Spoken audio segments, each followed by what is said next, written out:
Deion Sanders said it was personal, and Shdeur Sanders channeled his inner Tom Brady for a huge win over in-state rival Colorado State. You are Locked On Buffs, your daily podcast on the Colorado Buffaloes. Part of the Locked On Podcast Network, your team every day.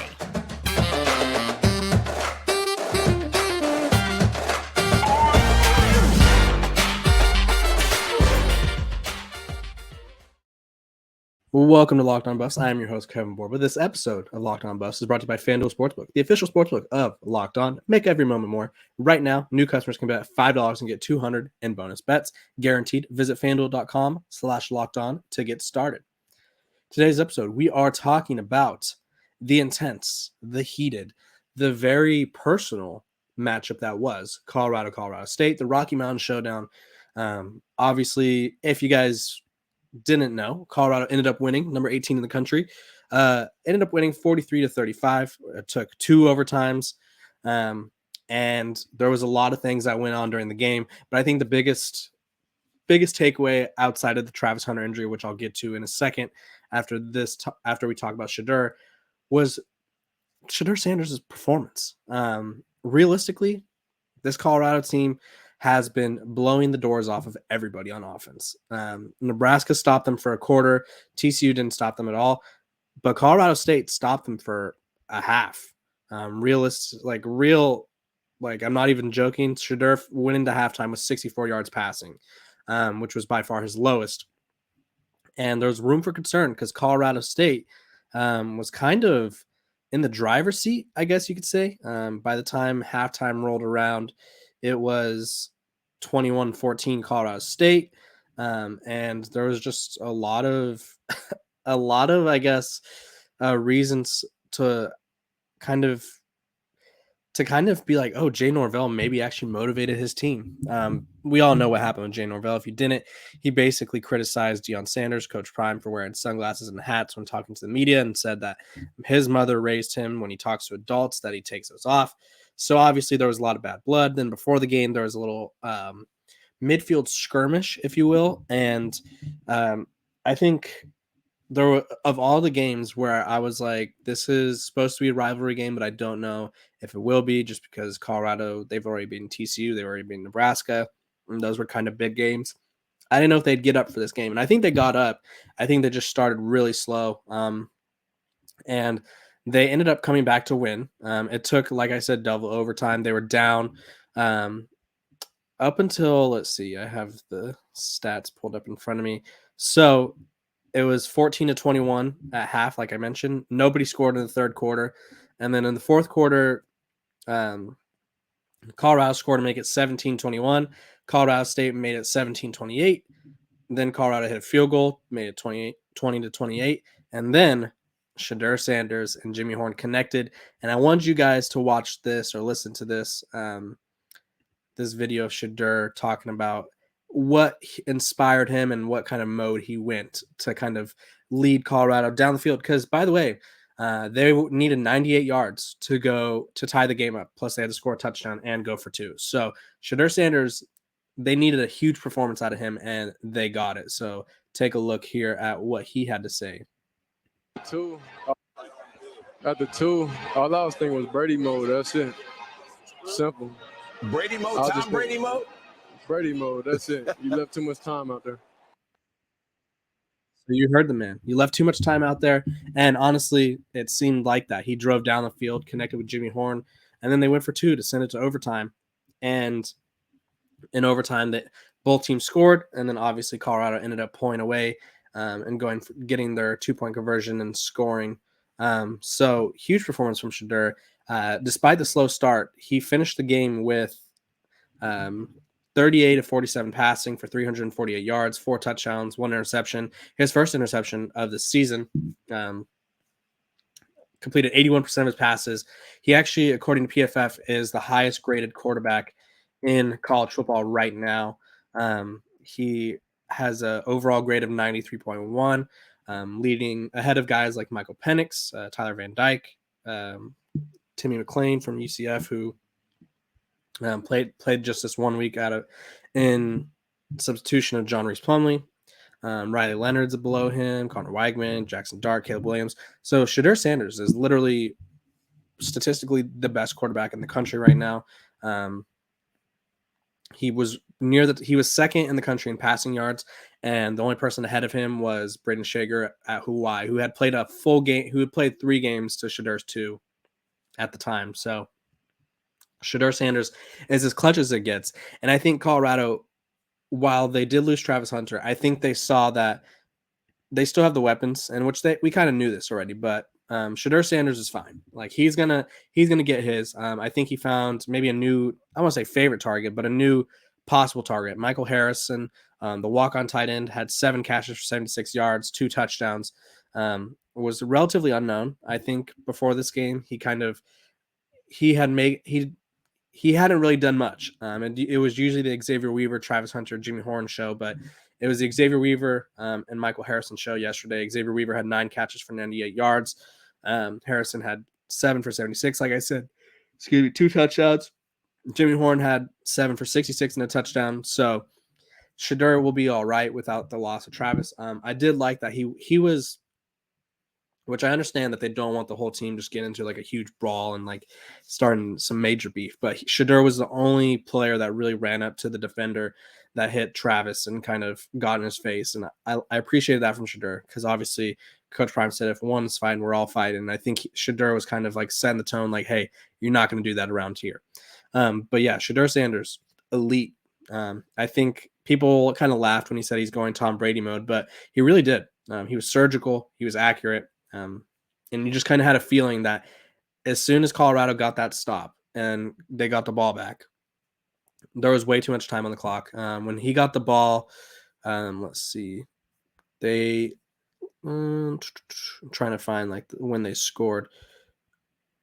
So they got the ball and they scored with 36 seconds left on that touchdown. And there was a minute and 30 when he got the ball. So way too much time for Shdeur Sanders in this offense. They drive down the field quickly. Even the touchdown to Jimmy Horn, which, by the way, if you guys didn't notice this, it was kind of funny. The guy that Jimmy Horn kind of shook to the ground, kind of broke his ankles, was the guy that ended up injuring Travis. So we call that karma in some industries. But yeah, Shdeur Sanders continues to prove that he's one of the best quarterbacks in the country. I saw a recent mock draft. He was a top pick to the Atlanta Falcons.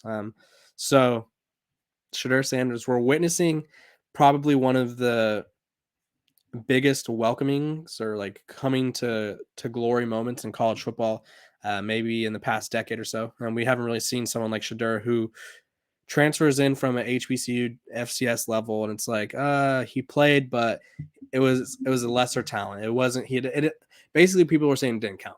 And I think now everybody's like, oh, he's really good. And so I think there's a lot of respect there to be had for Shedeur, and there's a lot of things to kind of people are learning about him, and he's really good for Colorado. So yeah, Shdeur Sanders, Tom Brady mode, basically just he's that guy. This episode of Locked On Buffs is brought to you by BetterHelp. If you are someone go through a time where something's keeping you up at night and you need some help, you need someone to talk to, you're trying to fall asleep and you just can't, one of the great ways to stop, or one of those great ways to kind of get that help, is therapy. If you've ever benefited from therapy, you know that sometimes talking to someone and having them help you figure out what the next best move is helpful for you. BetterHelp is positive. It's helpful for learning positive coping skills and how to set boundaries. It empowers you to be the best version of yourself. It isn't just for those who've experienced major trauma. So if you're thinking of starting therapy, give BetterHelp a try. It's entirely online. It's designed to be convenient, flexible, and it's based off of your schedule. So you just fill out a questionnaire, and you'll get matched with a licensed therapist. And if something for some reason doesn't work out, you can switch therapists at any time for no additional charge. Get a break from your thoughts with BetterHelp. Visit betterhelp.com/lockedoncollege today to get 10% off your first month. That's betterhelp.com/lockedoncollege to get that help. Okay, we are back, and we're talking about arguably one of the more controversial things in college football these past couple of days. Travis Hunter was taken out.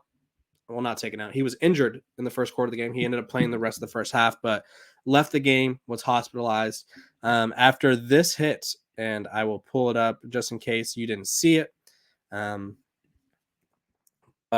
it was, I would say, a fairly dirty hit. I think a lot of people are calling for the suspension of this defender. Don't think it'll happen. I think it was kind of like they'll just probably say it was like a bang bang play. Was it a bang bang play? Probably not. But hey, that's just kind of the way it is. But here's the play. I'm pulling it up right here so that way you guys could see it just in case you didn't, because it was pretty controversial. I'm It's disappointing to see the after results, especially since Travis Hunter is so important to this team. But here's what happened. Got to look at Sean Lewis, the offensive coordinator. Moment ago, downfield, incomplete, but a flag down intended for. Got to look at Sean Lewis, the offensive coordinator. Moment ago, downfield. So yeah, if you guys, as we saw there, Travis was not only being held pass interference. I don't think that's a major thing there. I think it was just like you can't guard him, hold on to him. I think they'd rather get a pass interference call than Travis Hunter streaking down the field and I guess scoring a touchdown. But Henry Blackburn, the defensive back from Colorado State, number 11 there, came in pretty late with a hit to Travis's lower stomach region and ended up, it looked like it knocked the wind out of him, but it was a very late hit. They called it unnecessary roughness, so they got 30 yards on the play. And that hit ended up hospitalizing Travis, and we learned today he's going to be out 3 to 4 weeks with a lacerated kidney. So that means he's going to miss Oregon this week, which is number 10 in the country, USC the following week, who I believe is number 5 in the country, and then Arizona State, Stanford likely. What does this mean for Colorado? Well, first of all, I hope Travis gets better. Hated to see a hit like that take him out of the game. There wasn't really a place like that hit wasn't necessary. The refs, all they could do was flag him for unnecessary roughness. It wasn't targeting. He didn't lead with the crown of his helmet. He didn't hit a defenseless receiver in the head. He didn't that head and neck area. It was just a late hit that there's not really a place in the game for it, but it's also like something where it's like they can't suspend him. They probably won't suspend him because he could just be like, I thought he stole the ball. Like it was technically a borderline football play. Like back in the day, that play is fine. But nowadays, where we value the safety of players and stuff, that hit is not okay. And it's not okay that he decided to do that, because not that this matters, but he probably could have intercepted the ball had he been looking to make a play on the ball, but he was looking to make a play on Travis Hunter. And I think that's the part that rubs me the wrong way. It's like that felt intentional. And I think maybe if there is punishments because it looked intentional, but he obviously played the rest of the game. So I don't know if there's going to be any punishment there. But either way, for Colorado, it's a tough loss because you're losing someone in Travis who you're not just losing a receiver. You're losing a star receiver and you're losing a star defensive back. And anytime Travis is on the field, he's making huge plays. If you look at their PFF grades, Travis yesterday didn't grade as well as he normally does on defense. He played 32 pass snaps, gave up 2 catches for 29 yards, not bad. Had a grade of 61.9, which was 8th on the team, second best, or let's see, 1, 2. It was like third or 4th best in defensive backs. But it's just, you're losing a dynamic playmaker on both sides of the ball. You're losing a leader, a dog, as his jersey indicates. And it's tough because Oregon has great quarterbacks who can air it out. They have great receivers who are going to give Colorado trouble. And this is no shade to Colorado State because their wide receivers played really well. They had 3 wide receivers go for 100 yards. You need these USC and Oregon teams have great receivers. They have Troy Franklin, Dorian Singer, Mario Williams. They have these guys who are just so talented, and it's going to be really tough for guys like Kendrick Breedlove, who he had the lowest grade of anybody pass coverage wise. It was targeted 7 times, gave up 5 catches. He didn't give up a touch, he gave up a touchdown. The other person to give up a touchdown was Cameron Sumlin Craig, and then it says Travis gave up a touchdown as well. But Travis is just there's just something about him being on the field. It kind of scares quarterbacks away. There's like a hesitancy to throw to his direction, as there should be, because you don't want to throw to Travis and then all of a sudden he's running it back because he picked it off. It's just not a great thing for Colorado. By the way, college football season's here, and this season Locked On is kicking up our coverage with Locked On College Football Kickoff live each Friday. Locked On will go live from 11 a.m. to 1 p.m. Eastern. Every Locked On College Football YouTube channel.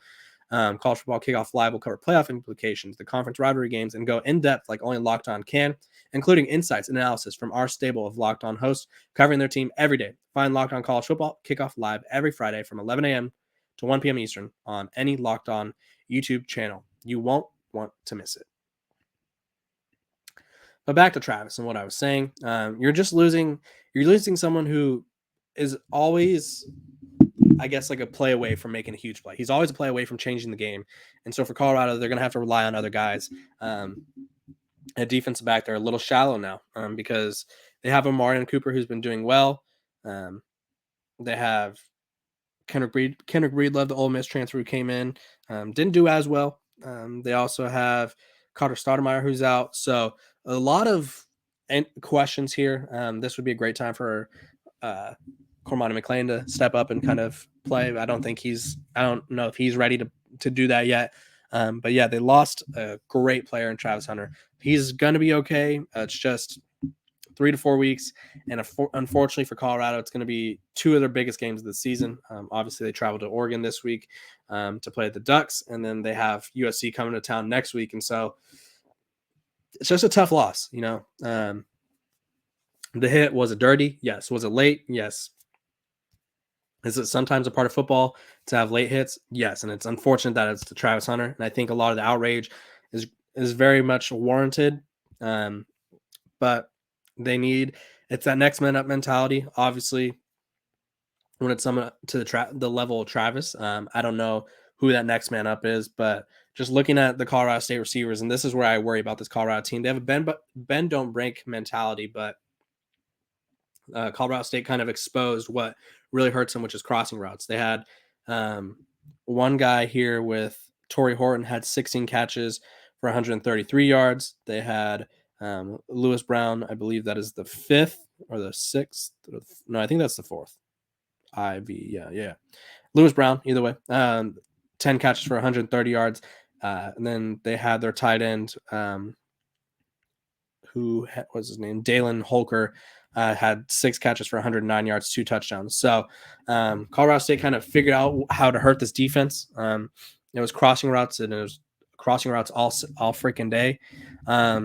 And I think they kind of felt more confident when they knew that none of those corners out there were as dynamic as Travis. Same thing on offense. I think on offense they'll be better without Travis. Not better without him, but they'll be more likely to not have as big a drop off. Obviously, Xavier Weaver's there, Jimmy Horn's there, Tavares Dawson has been making plays, and then they have Dylan Edwards coming out of the backfield. So they have these guys. It's just you hate to lose Travis Hunter. He'll be back in probably a month's time, and who knows what happens in these next few weeks. I think I don't want to say it changes my predictions, but I will be interested to see who steps up and how the defense looks without Travis Hunter. The offense, I think they'll be fine. Not that Travis wasn't that big of a playmaker. It's just they brought in so many great wide receivers that they were loaded at that position. Whereas corner, I'm not as confident in the defensive back room. But I guess we'll just have to wait and find out kind of where this team goes and who they look for to step up. Either way, this episode of Locked on Buffs is brought to you by Athletic Brewing. If you're like me and you want to drink, but you don't want to deal with the after parts, and you just don't want to kind of, you don't want to have to deal with the repercussions of our actions. Now's your time for a game changer of the week, brought to you by Athletic Brewing Company. Much like Shdeur Sanders, who led Colorado to a 98-yard drive, ended up with a 45-yard touchdown pass to Jimmy Horn. Athletic Brewing has completely changed the non-alcoholic beer game. They make non-alcoholic beers that actually taste good. I myself took the quiz, found my perfect flavor. It was great. I chose Shdeur Sanders as the game changer of the week because Colorado doesn't win that game. They don't get to overtime without him leading the charge and kind of being the catalyst that kind of gets the team going. So Athletic Brewing Company has completely changed the non-alcoholic beer game. They make non-alcoholic beers that actually taste good, just like a full-strength beers, but they're non-alcoholic. These brews are great tasting and award-winning and beat out full-strength beers in global competitions. The best part, there's no hangover. They're fit for all time, so you can drink them anytime, anywhere, and make any activity even more enjoyable. Watching a big game like Colorado or Oregon, your kid's game maybe, tackling work or a workout. There's no hangovers, so you can find Athletic in store, online, and bars around the country. They're the fastest growing non-alcoholic brewery in the U.S., so get on board. You can find Athletic Brewing Company's non-alcoholic brews at a store near you, or buy online at athleticbrewing.com. First-time customers could use Locked On to get 15% off your first online order. That's code Locked On at checkout for 15% off at athleticbrewingcompany.com. It's near the beer aisle. Exclusions and conditions apply. Athletic Brewing Company, fit for all times. Go check them out. I popped open a cold one the other day when I was watching a game. It just makes it go by so much, just much more enjoyable. So go check them out. Okay, to wrap up this episode of Locked On Buffs, we are talking about Deion Sanders, Coach Prime, and the Nick Saban comparisons. A lot of people have been making the comparison. Joel Klatt has brought it up a few times, and Coach Prime was asked about it in an interview with 60 Minutes, because obviously, if you guys didn't know, just about every TV or social media person was at Colorado. Like it was amazing. It was ESPN First Take, College Game Day, Big Noon Kickoff, 60 Minutes, the Pat McAfee Show, and then superstars like Dwayne "The Rock" Johnson, Offset, Master P was there. Chauncey Billups and Kyle Lowry were there. I don't know if that's NBA tampering. That's a discussion for a different day. But it was just people all over the place. Coach Prime's mom was there to talk to the team after the game, because obviously Jay Norvell kind of took a shot at her as well. But during his interview with 60 Minutes, he was asked, he was talking about the best head coach in college football.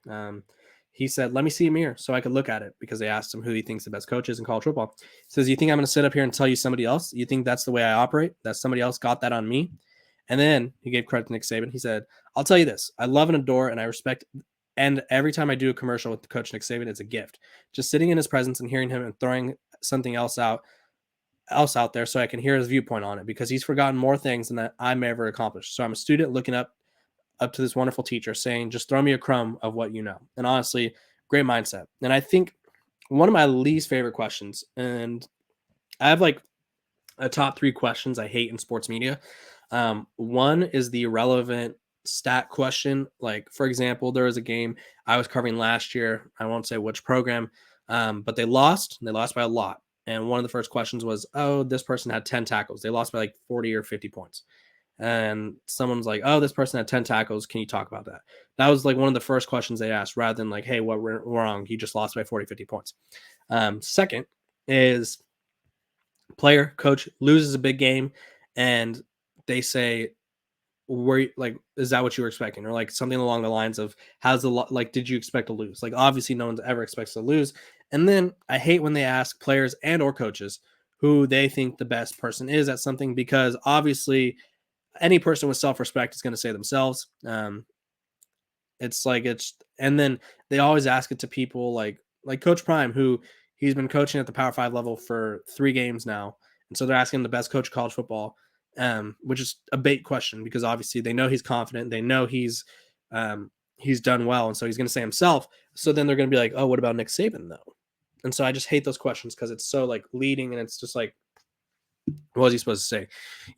I really like where I'm at, but I think Nick Saban's the best. Like, no, anyone with self-respect is going to pick themselves. But I do like that he paid tribute to Nick Saban. Coach Saban talked about everything that he knows, and that he knows more than, or he'll forget more than Coach Prime will ever know.